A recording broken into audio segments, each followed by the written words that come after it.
Welcome to another edition of This Week in Disc Golf. It is Thursday, August 25th. I'm Charlie Eisenhood. Let's talk about what happened this week. Well, we had the final stop on the Disc Golf Pro Tour Elite Series regular season. We've got a Silver Series left before the playoffs begin at the Green Mountain Championships and then the MVP Open leading up to the Tour Championship in Charlotte later this fall.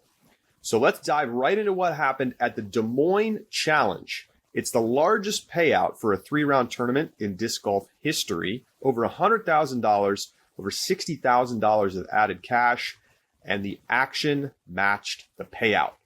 Let's dive right in. MPO up first. Kick things off in round one.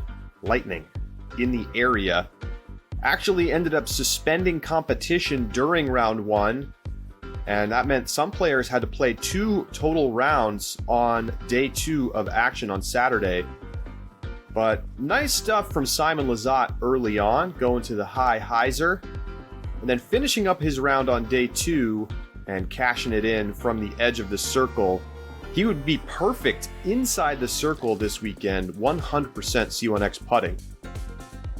Paul McBeth, way back there, he got stuck in the delay, but that didn't slow him down on day 2. He comes out firing as he chases his 6th World Championship next week. Macbeth, just showing you how he gets it done time and time again. He shot the hot round this year at a tournament 7 times. And he had it going during round 1. But it was not enough to take the lead. That goes to Evan Smith, who has a 1-shot lead going into the final day, leading Simon Lizotte by a stroke, Robert Burridge and Joel Freeman by 2 strokes, and he gets off to a nice start on the final round. Robert Burridge, 2022 college singles champion and the 2021 U.S. Amateur Champion, showing off the forehand. And Simon Lizotte's going right to the same spot, clipping the tree, doing a little yard work en route to the green. So Lizotte takes the lead after Evan Smith takes some early bogeys. But Robert Burridge is right on his heels. He's a stroke back. He's in the bushes, but he's making the putt. So Burridge ends up taking the lead over Simon Lizotte a couple holes later. He's up a stroke. And look at this shot. Big time power from Robert Burridge, still in college at the University of Michigan. Knocking down the birdie on hole 12. That gives him a 2-stroke lead over Lizotte, and it becomes 3 after hole 14. So we go to 15. Burridge in a strong lead, but Simon Lizotte trying to chase him down. Well, that's inside the circle, so you know where that putt's going. It's going in the basket. So after some mistakes from Burridge on 15, Lizotte cuts the lead to 1 and then laces it on 17. Hole 18. Burridge throwing his 3rd shot. And he puts it inside the circle, and a big crowd on hand in Iowa loves what they see. Simon trying to match, trying to get this thing to a playoff potentially. And that is a little bit sketchy, but he is just inside the circle, and he knocks down the birdie. That's critical. Puts the pressure on Burridge to make his putt. No problem. He's pumped up, and we are going to a playoff. So how about that? 2-time Elite Series winner this season, Simon Lizotte, going up against the relative unknown Robert Burridge. And a poor shot from Lizotte on the upshot on hole 1. Tries to float something in from distance, but that's not going to happen.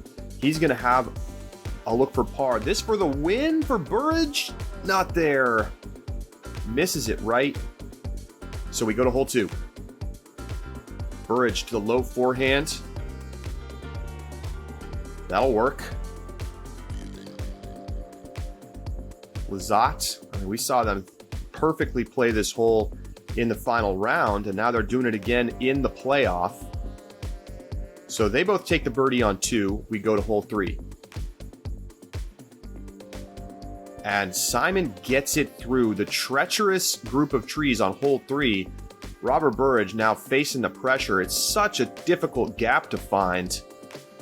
And that's going to skip and slide its way up into range. But this is a long putt. I mean, this is a 60-footer. Got it!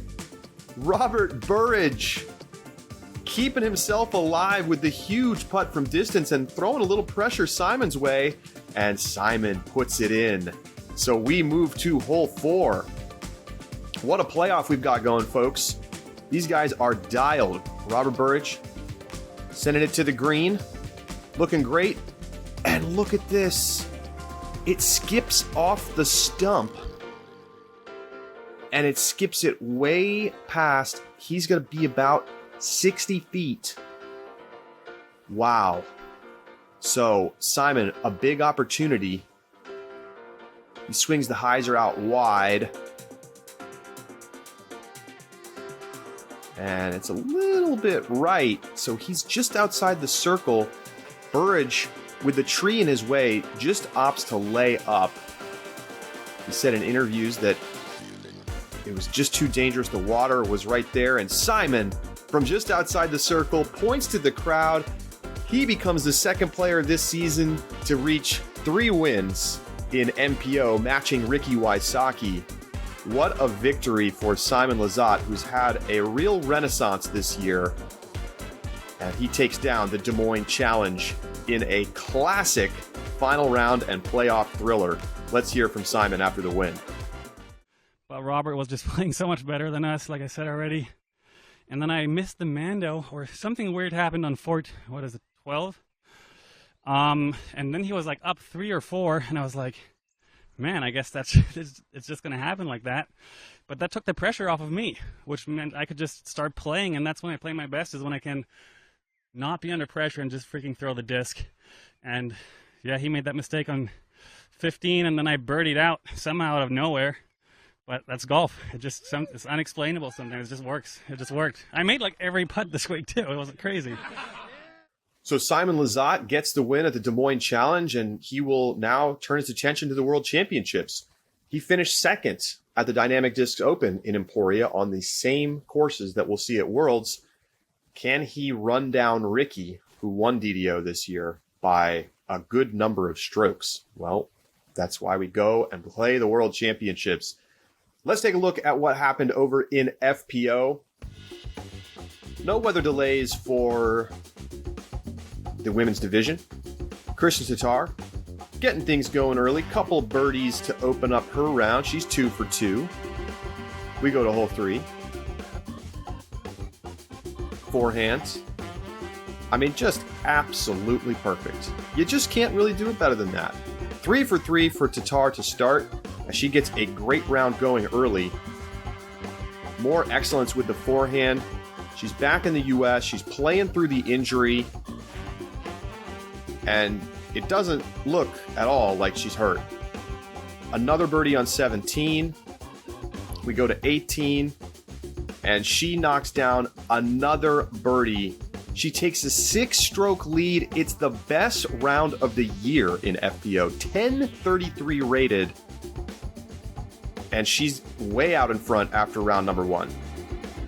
So we go to round 2. Kat Murch, continuing her strong play this season. Evelina Salonen back in the field. What a beautiful shot from the drone. So Salonen doing her thing. Tons of power. So much skill on the fairways. And she starts to cut down the lead a little bit. Tattar. That makes it just a 2-stroke advantage for Kristin Tattar. But Kristin would open that lead back up to 4, heading into the final round. And Tattar, low line drive forehand. That's parked. Hole 8 with the backhand. There's nobody playing better disc golf right now than Kristin Tattar. Dialed. She's got a 5-shot lead on Salonen. Salonen throwing 3 on hole number 10, the par 5. That's parked. No putting necessary. And then check out this shot from Tatar. Skips it up the hill, and it's a park job. Macy Villa Diaz gets a nice third-place finish. Evelina does well to get that second-place finish, but at the end of the day, it was all Kristin Tatar this weekend. She dominated from start to finish, wire to wire, and she wins her 3rd Elite Series this season. Let's hear from Kristin after her $7,000 win. Definitely a confidence booster, but previous victories don't matter anything. It's going to be a new tournament, new conditions, new challenge, so I try not to think about it. So with that win, Kristin Tatar becomes just the 6th FPO player to win at least 3 tournaments, Elite Series or Majors, in a single season since 2014. And that brings us to our Statmando stat of the day. At Elite Series events on the Pro Tour and the National Tour, Kristin Tatar has never missed the podium. She's a perfect 14 for 14 after her win at the Des Moines Challenge. Incredibly impressive stuff. Moving on, the CEO of Discmania, Jussi Meresma, is taking a leave of absence from the company after he was arrested in Sweden for soliciting prostitution. This came out in the European press about a week ago, and Jussi posted on Instagram, "This is the hardest message I have ever written. I have committed a crime that will have consequences for me, my family, and my company. I have been convicted buying sex from adults in Sweden. What I did was horrible and wrong. I have cruelly broken the trust of my family and all people who know me. There is absolutely nothing that supports the action I did, and I will take full responsibility for it. I have started to take action to find help for my problem. My goal now is to support my mourning family. This is the only time I'm going to talk or comment about this incident in public, and I will not comment on my personal life any further. I will take a leave of absence and try to be with my family. I'm truly sorry for everyone that I have hurt with this." Discmania also releasing a statement that said an unfortunate action has been taken by Jussi Meresma as an individual in Sweden in May. Jussi's actions do not reflect our company's values on any level. Spin 18 and Discmania do not support any criminal activity. Because Jussi's actions do not represent our organization's core values, Jussi will be taking an extended leave of absence to focus on his family and his well-being. He will take full responsibility for his actions. Jussi has been convicted by the Swedish court, and he has been punished accordingly. What he did is wrong, and we do not condone such behavior. So Jussi is going to be away from Discmania for the foreseeable future. Keep posted on any updates from the company or from Jussi. As we get set to turn our attention to the 2022 World Championships, which begin next week in Emporia, Kansas, just outside of the Dynamic Discs headquarters, there's a couple of notes that we got to talk about. The Holy Shot, a new PDGA Films documentary, was just released on the Disc Golf Network yesterday, and it documents the story of the 2021 World Championships. Of course, culminating in James Conrad's spectacular shot on hole 18 of the final round to force a playoff with Paul McBeth, and then going on to win the world title. But it covers more than that. It goes into Katrina Allen's incredible shot to put herself in a position to still have a chance to win, which she ultimately did after Paige Pierce went out of bounds. Talks about some of the PDGA's missteps during the 2021 World Championships. And it's available now to all Disc Golf Network subscribers. So go over to discgolfnetwork.com to check it out. Meanwhile, this week, Paige Pierce got into a little bit of a kerfuffle during a practice round, or I should say an attempted practice round, at the Emporia Country Club. Country Club is going to be rented out by the tournament starting on Friday, tomorrow, and it will be available for practice rounds, and then, of course, the tournament itself, which begins on Tuesday. But Paige Pierce tried to go play a practice round earlier this week on Monday when Emporia Country Club is closed to disc golfers. And as she went around back when the front door was locked, she got a cart from a member and tried to start playing around, was told that it was not available to play that day, that it was closed to disc golfers. And then ultimately, after an altercation with management at the country club, police were actually called. Pierce and her caddy, Nate Perkins, left the course of their own accord. Police did arrive, although they never spoke to Pierce. Everyone involved has been saying that this was just a misunderstanding about the course not being available, and everyone is just trying to move on. But certainly an interesting story. It made the local newspaper in the Emporia Gazette, and Paige Pierce ultimately just trying to focus on winning her 6th World Championship, but some drama as we begin the 2022 Worlds Week. And that brings us to our social media minute. Ben Askren, former MMA star, doing a little in the bag over on the Disc Golf Pro Tour Instagram. And that's because the Celebrity Pro-Am that was held at Funky Farms a couple months back is being released tomorrow on the Disc Golf Network. So you can tune in if you're a DGN subscriber and check out the Celebrity Pro-Am featuring many of the top pros, as well as a smattering of celebrities who enjoy the game as well on Askren's Funky Farms course.